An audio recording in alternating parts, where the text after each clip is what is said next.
ಮನುಷ್ಯನು ಯಾವತ್ತೂ ಸೋಲನ್ನು ಒಪ್ಪಿಕೊಂಡು ಪ್ರಯತ್ನ ಬಿಡಬಾರದು. ಯಾಕೆಂದರೆ ಬೆಟ್ಟದಿಂದ ಇಳಿದು ಬರುವ ನದಿಯು ಇಂದಿನವರೆಗೆ ಯಾರನ್ನೂ ಕೇಳಿಲ್ಲ, ಸಮುದ್ರವು ಎಷ್ಟೊಂದು ದೂರದಲ್ಲಿ ಇರುವುದು. ಸಣ್ಣದಾದ ಕತೆ. ಒಬ್ಬ ಇಂಥ ಹುಡುಗನದ್ದು. ಅವನು ಕೆಲಸ ಹುಡುಕಾಟದಲ್ಲಿದ್ದ. ಸೇನಾಧಿಪತಿಯು ಅವನ ಗೆಳೆಯನಾಗಿದ್ದ. ರಾಜನ ಅರಮನೆಯಲ್ಲಿ ಏನಾದರೂ ಕೆಲಸ ಸಿಕ್ಕಿದರೆ ಒಳ್ಳೆಯದು ಎಂದು ಬಯಸುತ್ತಿದ್ದ. ಸೇನಾಧಿಪತಿ ಹತ್ತಿರ ಕೇಳಲು ಧೈರ್ಯ ಮಾಡಿ ಹೋದ. ಮೊದಲವನಿಗೆ ಅನಿಸುತ್ತಿತ್ತು, ಸೇನಾಧಿಪತಿ ಹತ್ತಿರ ಕೆಲಸ ಕೇಳುವುದು ಸರಿಯಲ್ಲ. ಆದರೆ ಅವನಿಗೆ ಎಲ್ಲಿಯೂ ಕೆಲಸ ಸಿಗಲಿಲ್ಲ. ಅವನಿಗೆ ಕೊನೆಯದಾಗಿ ಅನಿಸಿತು, ಗೆಳೆಯನತ್ತಿರ ಹೋಗುತ್ತೇನೆ. ಹೋಗಿ ಹೇಳಿದ, ನನಗೆ ರಾಜ ಸಾಹೇಬರಲ್ಲಿ ನೌಕರಿ ಕೊಡಿಸು. ಸೇನಾಧಿಪತಿ ಕೇಳಿದ, ನಿನಗೆ ಯಾವ ವಿದ್ಯೆ ಬರುತ್ತಿದೆ? ಹುಡುಗ ಹೇಳಿದ, ಎಲ್ಲವೂ ಸ್ವಲ್ಪ ಸ್ವಲ್ಪ ಬರುತ್ತದೆ, ಯಾವುದು ಕೂಡ ಸರಿಯಾಗಿ ಪೂರ್ತಿಯಾಗಿ ತಿಳಿದಿಲ್ಲ. ಮತ್ತೆ ಸೇನಾಧಿಪತಿ ಹೇಳಿದ, ನಿನಗೆ ನೌಕರಿ ಹೇಗೆ ಸಿಗುವುದು? ಸರಿ, ರಾಜನನ್ನು ಭೇಟಿಯಾಗುತ್ತೇವೆ. ರಾಜ ಸಾಹೇಬರ ಹತ್ತಿರ ಹೋದರು. ರಾಜನು ಕೂಡ ಅದೇ ಸವಾಲು ಮಾಡಿದ, ನಿನ್ನಲ್ಲಿ ಯಾವ ಸ್ಕಿಲ್ ಇದೆ? ಆ ಹುಡುಗ ವಿನಮ್ರನಾಗಿ ಹೇಳಿದ, ಪ್ರಭು, ನನ್ನಲ್ಲಿ ಹೇಳಿಕೊಳ್ಳುವಂಥ ಯಾವುದೇ ಸ್ಕಿಲ್ ಇಲ್ಲ. ಆದರೆ ನನಗೆ ಎಲ್ಲವೂ ಸ್ವಲ್ಪ ಸ್ವಲ್ಪ ಬರುತ್ತದೆ. ನಾನು ಎಲ್ಲವನ್ನು ಸಂಭಾಳಿಸುತ್ತೇನೆ, ಮಾಡಬಲ್ಲೆ. ಯಾವುದೇ ಕೆಲಸ ಅರ್ಥದಲ್ಲಿ ನಿಂತು ಹೋಗಲು ಬಿಡುವುದಿಲ್ಲ. ರಾಜನು ಹುಡುಗನನ್ನು ನೋಡಿ ಹೇಳಿದ, ಸರಿ, ಕೆಲಸಕ್ಕೆ ಇಡುತ್ತೇನೆ. ಅವನನ್ನು ಕೆಲಸಕ್ಕೆ ಸೇರಿಸಿದರು. ಅವನಿಗೆ ಯಾವುದೇ ಕೆಲಸ ಕೊಡಲಿಲ್ಲ. ಸೇನಾಪತಿಯು ಹೇಳಿದ ಎಂದು ಕೆಲಸಕ್ಕೆ ಸೇರಿಸಿದ್ದರು. ಬರುತ್ತಿದ್ದ, ಹೋಗುತ್ತಿದ್ದ. ರಾಜಭವನದಲ್ಲಿದ್ದ ಅಲ್ಪ ಸ್ವಲ್ಪ ಕೆಲಸ ಮಾಡುತ್ತಿದ್ದ. ಅವನಿಗೆಂದು ಯಾವುದೇ ಕೆಲಸ ನೀಡಲಿಲ್ಲ. ಒಂದು ಬಾರಿ ರಾಜನಿಗೆ ಅನಿಸಿತು, ಈ ಹುಡುಗನಿಗೆ ಆ ಊರಿಗೆ ಕಳಿಸುತ್ತೇನೆ. ಅಲ್ಲಿ ನನ್ನ ಹಣ ಬಾಕಿ ಇದೆ, ಸ್ವಲ್ಪವಾದರೂ ಕೆಲಸ ಕೊಡುತ್ತೇನೆ. ಅವನನ್ನು ಕರೆದ ಮತ್ತು ಹೇಳಿದ, ಕೇಳು, ಕುದುರೆ ನಿನಗಾಗಿ ತಯಾರಿದೆ. ಹೋಗು, ಕುದುರೆಯ ಮೇಲೆ ಕುಳಿತು. ಒಂದು ಊರಿದೆ, ದೂರದ ಬೆಟ್ಟದ ಕೆಳಗೆ. ಹೋಗು, ಆ ಊರಿನವರ ಹತ್ತಿರ ನನ್ನ ಹಣ ಬಾಕಿ ಇದೆ. ಅವರು ನನ್ನಿಂದ ಲೋನ್ ಪಡೆದಿದ್ದರು, ಆದರೆ ಇವತ್ತಿನವರೆಗೆ ಚುಕ್ತಾ ಮಾಡಲಿಲ್ಲ. ನೀನು ಈ ಕಾಗದ ತೆಗೆದುಕೊಂಡು ಹೋಗು. ಅವರಿಂದ ಎಲ್ಲ ಹಣವನ್ನು ಪಡೆದುಕೊಂಡು ಬಾ. ಇಷ್ಟು ಕೆಲಸ ನೀನು ಮಾಡಿದರೆ ಸಾಕು. ನಾನು ಇಂದಿನವರೆಗೆ ನಿನಗೆ ಯಾವುದೇ ಕೆಲಸ ಕೊಡಲಿಲ್ಲ. ಹುಡುಗ ತಲೆ ಬಾಗಿಸಿ ಹೇಳಿದ, ಸರಿ, ನಾನು ಅಲ್ಲಿಗೆ ಹೋಗುತ್ತೇನೆ. ನೀವು ಹೇಳಿ, ನಾನು ಅಲ್ಲಿಂದ ಹಿಂತಿರುಗಿ ಬರುವಾಗ ನಿಮಗಾಗಿ ಯಾವುದನ್ನು ತಂದು ಬರಲಿ? ರಾಜನು ನಸುನಗುತ್ತಾ ಹೇಳಿದ, ನೀನು ನನಗಾಗಿ ಯಾವುದನ್ನು ತರಬಲ್ಲೆ?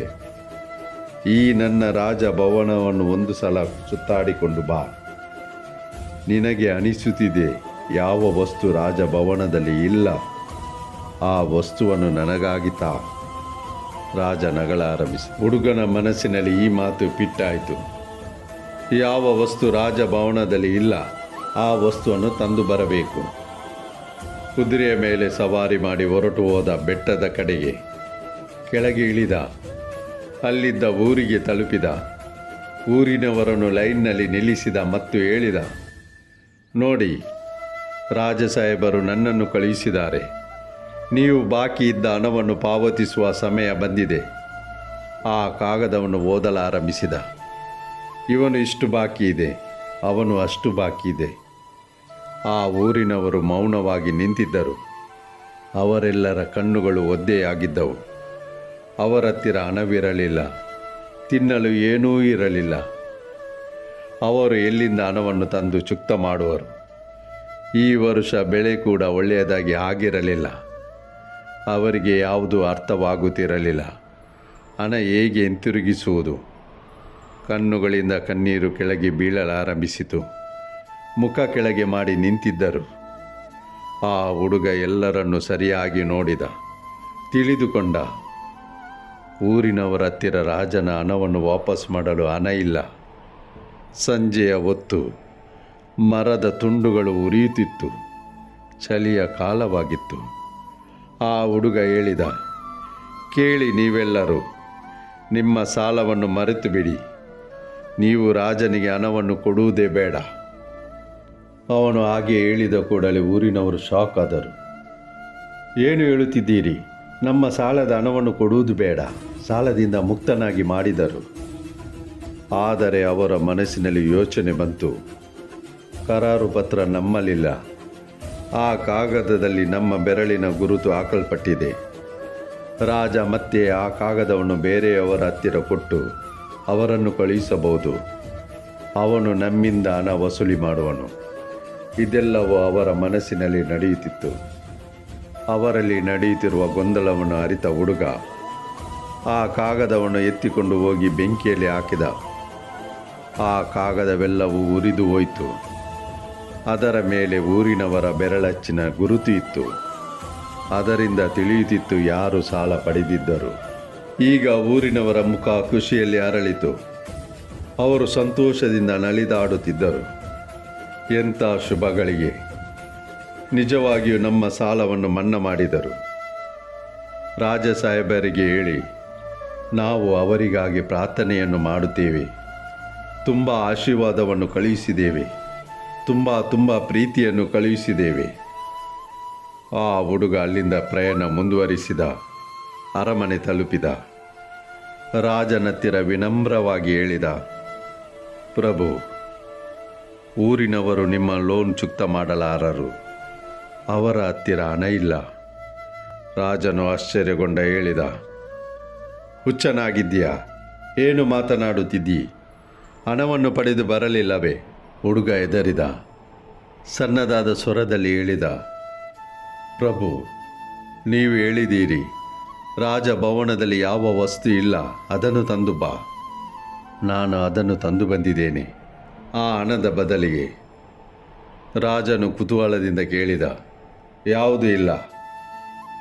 ಸ್ವಲ್ಪ ಧೈರ್ಯವಾಗಿ ವಿನಮ್ರವಾಗಿ ಹೇಳಿದ, ಪ್ರಭುಗಳೇ, ಈ ರಾಜಭವನದಲ್ಲಿ ರಾಜನಿಗಾಗಿ ಬೇರೆಯವರ ಪ್ರಾರ್ಥನೆ ಇಲ್ಲ, ಆಶೀರ್ವಾದ ಇಲ್ಲ, ಬೇರೆಯವರ ಪ್ರೀತಿ ಇಲ್ಲ, ಶುಭ ಕಾಮನೆಗಳು ಇಲ್ಲ. ಇದೆಲ್ಲವನ್ನು ನಾನು ಊರಿನವರಿಂದ ತಂದಿದ್ದೇನೆ. ರಾಜ ತುಂಬ ಚತುರನಾಗಿದ್ದ. ಏನೂ ಮಾತನಾಡಲಿಲ್ಲ, ಸುಮ್ಮನಾಗಿದ್ದ. ಸ್ವಲ್ಪ ದಿನ ಕಳೆದ ನಂತರ ಈ ರಾಜನ ಮೇಲೆ ಬೇರೆ ರಾಜರು ಒಟ್ಟಾಗಿ ಅಟ್ಯಾಕ್ ಮಾಡಿದರು. ಇಷ್ಟೊಂದು ಭಯಂಕರ ಆಕ್ರಮಣವಾಗಿತ್ತು. ರಾಜನು ತನ್ನ ಪ್ರಾಣವನ್ನು ಉಳಿಸಲು ಓಡಿ ಹೋಗಬೇಕಾಯಿತು. ಆ ಹುಡುಗ ಕೂಡ ರಾಜನ ಜೊತೆಯಲ್ಲಿದ್ದ. ಹೇಳಿದ, ನಾನು ನಿಮ್ಮನ್ನು ಒಂದು ಜಾಗದಲ್ಲಿ ಸುರಕ್ಷಿತವಾಗಿ ಅಡಗಿಸಿ ಇಡಬಲ್ಲೆ. ಅದೇ ಊರಿಗೆ ಹೋಗುತ್ತೇವೆ, ಬೆಟ್ಟದ ಕೆಳಗೆ ಇರುವ ಊರಿಗೆ. ಆ ಊರಿನವರು ನಿಮ್ಮನ್ನು ಬಚಾವ್ ಮಾಡುವರು. ಆ ಊರಿಗೆ ಸಂದೇಶ ಕಳುಹಿಸಿದ.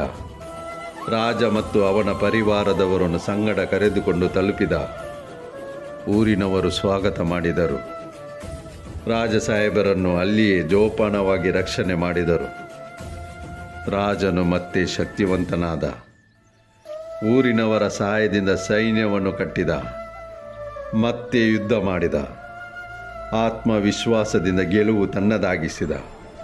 ಮತ್ತೆ ರಾಜಭವನಕ್ಕೆ ಹಿಂತಿರುಗಿದ. ಆ ಪ್ರಾರ್ಥನೆ, ಶುಭ ಕಾಮನೆಗಳು, ಆಶೀರ್ವಾದದಿಂದಾಗಿ ರಾಜನ ಪ್ರಾಣ ಉಳಿಯಿತು. ಮತ್ತೆ ಯುದ್ಧದಲ್ಲಿ ಗೆಲುವು ಸಾಧಿಸಲು ಸಾಧ್ಯವಾಯಿತು.